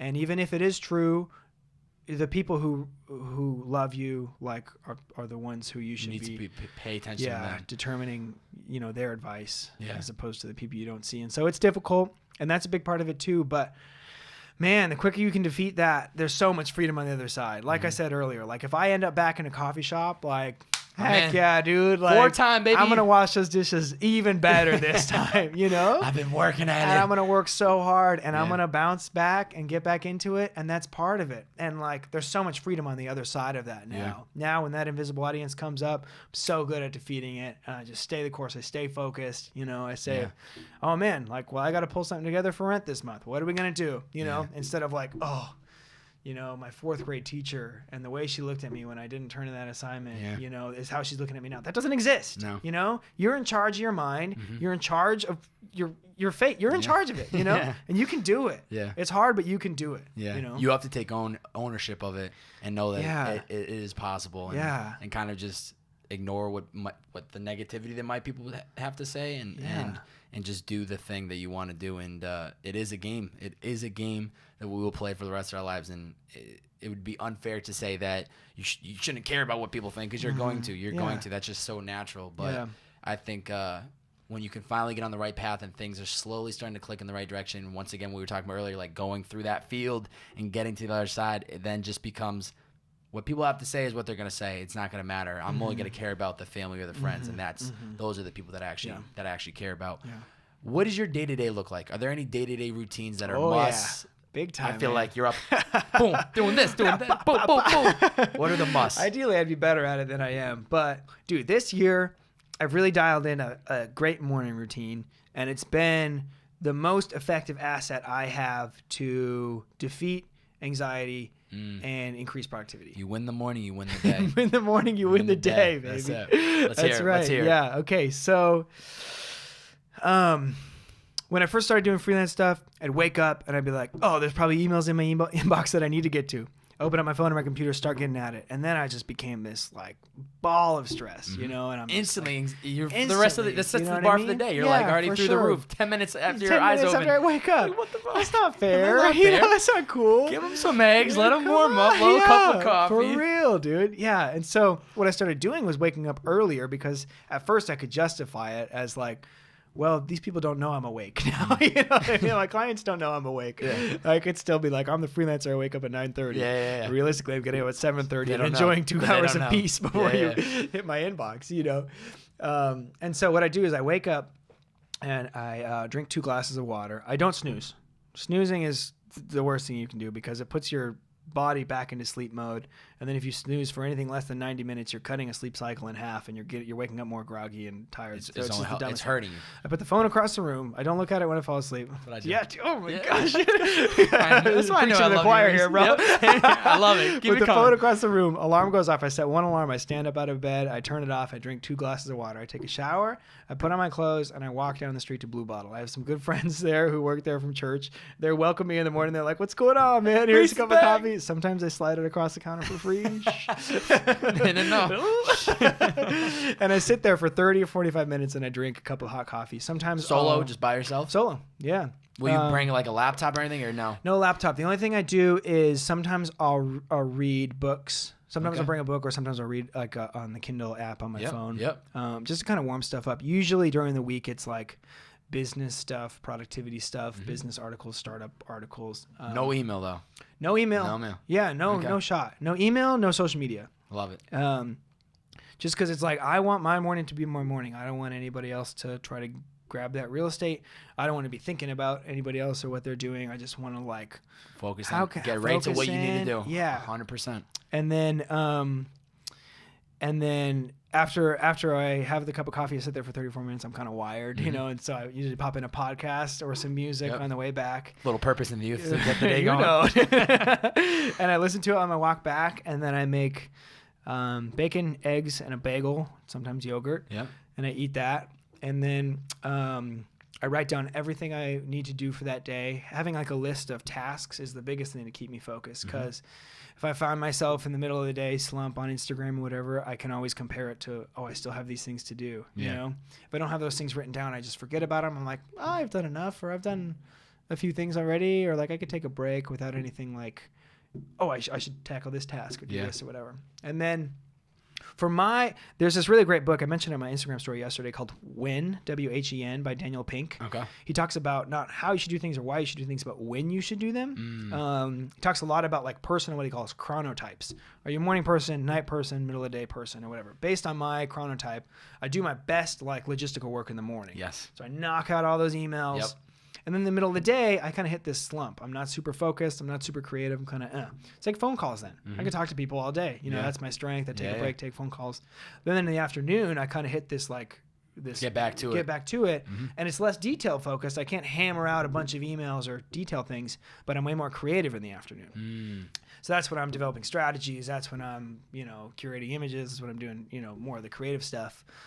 Building out bigger projects that I feel like I can put a little more creative energy into. It's different for other people, so I would suggest at least doing a little bit of research into chronotypes and figure out when you're most productive during those days. So that's my daily routine. And then what's been a huge part of things for me this year so far is taking Sundays completely off. Wow, that's impressive. Yeah, and to be honest, that started off with a lot of religious inspiration. Yeah. Just I think I should do this to kind of reconnect spiritually and to just take this time to do what is told to do. To relax and rest and stuff. And it's been amazing, dude, from a productivity standpoint. Yeah. Dude, it's crazy. So on Sundays, what I do is no social media all day, and first thing I just leave my phone on my desk and I go for a walk. And it's just me. And I'm thinking about what I'm grateful for. I'm thinking about, I go and get a coffee and I just sip the coffee. I don't have a phone. I don't have any agenda. Yeah. I'm not trying to make anything happen that day. I'm not trying to get warmed up. I just sit and enjoy it. I go and I get a donut. I'm just enjoying what's already been created. I'm not creating anything. I'm just enjoying what's been created. I go to Blue Star Donuts. I get their blueberry basil bourbon donut. It's so good, dude. And each bite, I'm like, this is great. So good. I love this. I go back and I put on a movie and I watch a movie. I'm just enjoying what's being created. Wow. And then I eat lunch or whatever, maybe hang out with some friends or whatever. And then what also helps me a lot too is just no social media. I'm just really trying to enjoy what's being created. By the end of the day, it's crazy because my mind is bursting with ideas. Yeah. I can't wait to get back to Monday morning. You're ready to go back. I'm ready to go back. Mm-hmm. I wake up extra early on Monday mornings because I'm excited, and I work late because I'm excited. And so it's this really healthy rhythm that kind of resets my week with some real actual rest where I'm not trying to amass influence. I'm not trying to make money. I have enough. Yeah. I'm grateful. I have an amazing set of friends. There's so much great art out there to be enjoyed. I don't need to make the next big business move. I can just sit and enjoy the infrastructures, enjoy the creativity that other people have created, enjoy these relationships. I'm not trying to network. I'm not trying to make things happen. We're so blessed, and there's so much for us to be grateful for. And so just for me to take a day to do that has been huge too in kickstarting productivity and reducing stress. And it's nice too when you're living on Venice Beach. Walk right outside and you're right there. You go on the boardwalk. The beach. Little skateboard action. For sure. I'm so much alike you, man. I'm the same way with my morning routines. I've recently been telling people talking about social media as food. And it's you consume bad, it's going to hurt you. And I'm the same way. I get up in the morning, I go to the gym. I don't check Instagram. I don't check Twitter. I don't check emails until I've already been up for probably 3 hours. Yeah. I've already had coffee. I've already showered. I've already had breakfast. And by the time I sit down to work, I'm already awake. My body's already flowing. As much as it is a pain in the ass to get up and go to the gym, 6 a.m. I wake up for 6 and I'm not in the gym till at least 6:30, 6:45. I meditate too. That helps a lot with just decompressing and relaxing. But it's it sets you up for the day. You knock out all these little tasks in the beginning that I personally believe everybody should incorporate, a little meditation, a little bit of physical health. Yeah. And then by the time I start my day, I'm ready to go. Yeah. And by the time I sit down for a podcast at 11, I'm so in the zone. 11 is my golden time. Yeah, I've been up for 4 or 5 hours. I have food in me. I've had a coffee in me. It's still not that afternoon lump around 1, 2 p.m. And I'm let's get it going. So it is important to find the routines and find the things that help you win that day. And I used to be that person that would wake up, instantly go to Instagram, instantly go to Twitter. Yeah. And then I realized it was killing my productivity. Yeah. And then I've gotten much better at less consumption. I produce a lot. I Instagram story a lot. I post a lot, but I don't consume a lot. Yeah. I try not to consume that much. I try to just push good energy out there and then get off of it and not consume too much. Because I find that when I'm consuming and comparing, I'm wishing I was at that party. I'm wishing I was traveling around the world like these influencers, and I wish I was doing that podcast that guest was able to, or that podcast was able to get. I wish I could have that guest. I'm like, you know what? It don't even matter. All that matters is what I'm doing, and I just got to keep focusing on that every brick by brick, single brick by brick every single day. Yeah. What do you think Reese's purpose is? Your purpose. Whew, that's a big one. Yeah, that's a good question. Man.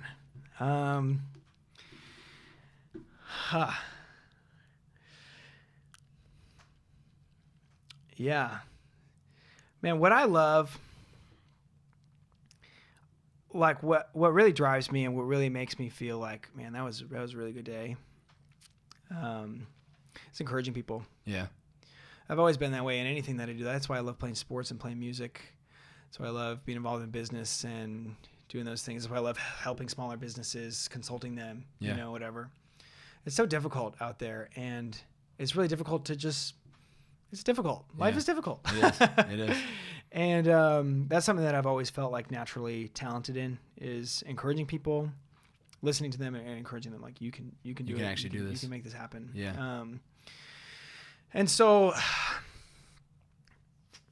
that ties in a lot of ways. That ties into my work, because I'm like want to consult and help people achieve what they want to achieve, you know? So encouragement is a huge part of that. If I can help them believe that they can do that and also help them do that, like those go hand in hand. Those are super important. Yeah.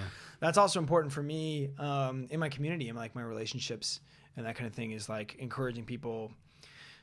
Life is really difficult, and I always want to be that person who you can talk to. I don't want to be that person who just tries to solve your problem. Yeah. I want to be that person who listens to you and says, "Man, that sounds really hard. Yeah, you know, that's difficult," and encourage you each day. So I think that's kind of my purpose in like my community and in my relationships, is I just like really want to be like a safe individual where people can bring those things and really like enrich the community that way. Yeah. And then I think that also goes. For me in my own faith walk with Christianity, it's just like all of these things that I'm doing, freelance business, you know, whatever. It's like all of that in my mind pales in comparison to what I truly believe is like our ultimate passion, you know, our ultimate goal, and like ultimately the reason why we're alive and why we're here is just because, you know, I believe Jesus died for us, and He wants to love us and live, you know, have us be with Him and live with Him. And so all of these things that I'm doing, ultimately, it's like, if I could point people towards that, and, you know, if they can see my work ethic, if they can see how I encourage people, if they can see how I love people, then maybe I have a little bit of leeway and respect in their eyes, in their life, to say, hey, this is what I believe, and this is what's changed my life. Yeah. And this is what's important to me. So ultimately, I think that's like the big purpose for me being around. And that's why I do all these things, and that's why I'm trying to do all these things as good as I can, ultimately, you know, to point back to what I believe and what changes my life and my perspective on things day to day, what's given me so much freedom. And I think being you and like being a good example of the world and being a good person and following your passion and trying to become the best version of Rhys and helping out the friends and doing the best that you can possibly do every day, that almost serves a purpose to the world, because people from the outside can watch you and see the person that you are becoming and the energy you're putting into the world, and it can be contagious, and it can feed people without you even personally knowing it, without you ever knowing it, that from afar, somebody on Instagram, somebody that hears this podcast, they might never have a point of contact with you, they might not never reach out to you, but you still serve the purpose of that encouragement, of that positivity, of that hustle, of that grind that feeds them and that keeps them going.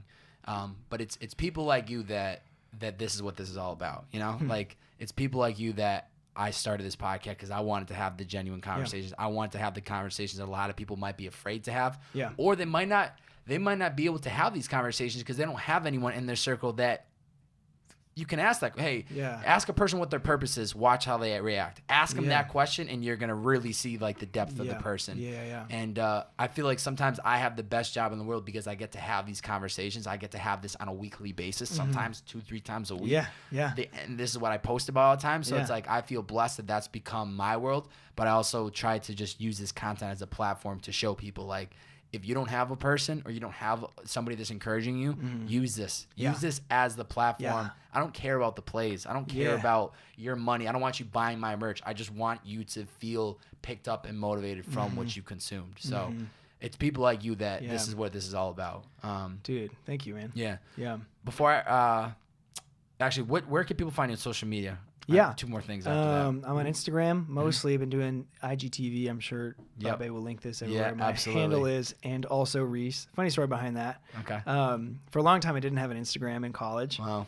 And my friends would take photos with me and of me at events or whatever, and they would tag all their friends and they would put hashtag and also Rhys. Like he's also in this photo. Yeah. And so if you go to the hashtag and also Rhys, there's close to 200 photos of me. So it's just so funny. It kind of blew up and everyone's like, oh, my hashtag God. also Rhys. So when I got an Instagram, I was like, I have to do this. I have to do I this have now. to do this. So- That's actually classic. yeah, so it's pretty funny. So it's and also Reese, Reese. Mostly on Instagram, a little bit on Twitter, but less and less. Mostly Instagram, trying to focus on that because IGTV, I think I'm really excited about. So I'm trying to do a lot more stuff with IGTV, more in the style of what I've been doing already. Yeah. But I also have a couple other ideas for like new styles of little shows that I can do. One called Freelancer FaceTimes, where I'll like screen record FaceTimes. Oh, I love it. I love it. I love super it. native for the thing, you know. Another thing I want to do, I've had my hands on a lot of different buckets. I feel like good enough to do a little bit of graphic design, a little bit of web design, a little bit of photography, a little bit of video editing, a little bit of Facebook ads. I want to do this series called 0 to 1, where I take people who the hardest step is getting from like level 0 to level 1. Yeah. And by no means am I an expert at any of this, but I'm proficient enough to, you want a graphic? I'll make you a graphic. You want this? I'll make you, you want a website? I can do that, you know? And so just making little videos of like, here's the top 3 tips of like, you don't know anything to now you feel a little bit confident to start. You have a starting creating point. in You have a this starting zone. point. Yeah, for sure. So yeah. And people, if you heard a lot of when we were going through the episodes today, the 1 through 7, that's where you'll actually see the real episode. So make sure you go follow him. I'll have it all tagged up, and make sure you drop a bunch of bearded man emojis in his comment section. He'll know who's coming. If you came from this podcast, you gotta tag Bobbbaaaay, dude. Put some bearded man emojis on there. The more places he is on social media, the better. Everywhere. This man deserves it. Yeah, I appreciate that. Before I ask the final question, thank you for coming in today.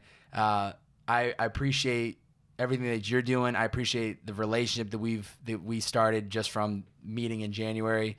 The support, like I said in the beginning of the podcast, the support that you give, and really just like the example that you and Jeremiah kind of put out there to the world. He's always traveling on the road, and I told you this when the podcast came out with Jeremiah back for 71. I said, I'm really happy with how this podcast came out. I appreciate you guys making this happen, but know that I appreciate you as much as this episode as I do for you, because a lot of people don't see the behind the scenes of you, the one connecting the dots and really making things dots connect. So I appreciate what you do for Jeremiah. I appreciate what you're now doing with like IGTV and what you're talking about now. I can already see that you're about to go down this whole new path of like Rhys. Like I'm gonna be driving Uber and I'm gonna see a billboard of you. Check me on IGTV. I'm gonna be like, this son of a bitch figured it out, and I'm gonna love it. But hopefully, man. Yeah, hopefully, won't right? get there without believing. But right? I really do respect you, and I'm really happy we can make this happen today. This was a really I really mean this. This was a really good podcast, and you came in firing like gems. And I know people are like taking notes, and they're probably gonna replay this episode a million times. So, dude, thank you so for coming much in today. for creating this platform and doing this. Like, it's cool. All these people that you have up here, like, it's awesome, man. Like, you're getting in, like you said, like, what's your purpose? Like, how many people can you really ask that and get like a real convicted answer? You know what I mean? Like, that's amazing. So just like keep shining light on those stories. Because those are the things that inspire. Those are the things that would have inspired me when I was living in the burbs in Fresno when I was 14, thinking like, oh, how do you even make it as a creative? You know, this is the stuff that does that, and shining light on those stories. And so mad props to you, because like that's hard to do. You know what I mean? There's so much negativity, and you're like, nope. There's so much positivity, and I'm pointing my lens there. And that changes the world. That's all you're getting from me, ladies and gentlemen. That's all you're getting. That positivity, baby. Yes, dude. That positivity. Yes, man. Last question for you. What's the best 2 to 3 pieces of advice you'd give to somebody that's listening, hasn't found a passion, hasn't found that purpose just yet? What would you say they do? Yeah, for sure. What do you like doing? What do you like doing? It's a Sunday afternoon. You got no homework. You know, you got an afternoon. Like, what are you doing? Yeah. You know? And then think of creative ways within what you enjoy. You know, I don't want to say this like in a demeaning way, but like not everybody can be a pop star. But there's a whole super fun underside to that world. Not everyone can be a world traveling videographer. And I'm having a lot of fun on the flip side of that industry. You know what I mean? So it's like there's so many like revenue models. There's so many opportunities to make money in any industry you like. Even if you like singing but you hate performing, like you can write songs for other people to sing. You know, you can license music for movies. Like there's so many alternative ways you can go with what you enjoy. So don't compare yourself just to the pop stars of the scene. Compare yourself to like, okay, how can I cut out my own piece of this pie in what I enjoy? So just really focus on what you enjoy, and then be fluid with it. You know, like I went from I've jumped focuses a few different times in the past couple of years, and I don't really plan on getting into like a career type thing until I'm in my 30s, because I don't trust myself to figure it out by then. So it's just like keep trying things that you like. If something, you know, you seem like you like something, commit to doing, okay, I'm gonna make 7 videos about this, you know, or I'm gonna, you know, write 3 songs. You know, don't say I'm gonna be a musician, you know, or I'm gonna do this, but just focus on what you like and just do it. You know, there's so much space, there's so much room for you in the creative sphere that you like. Yeah, and you can make it and you can do it. So just get started. Just get started. Yeah, Reese Hopper. Bobby, pleasure. Thank you, bro. bro. A pleasure, brother. I'm so happy we can make this This happen. was great. This was awesome. I feel fired up. Yeah, I'm about to go cruise around the Uber streets to be like, yo, I just did this podcast. You better pay attention for it to drop. We'll catch you guys next time. See ya.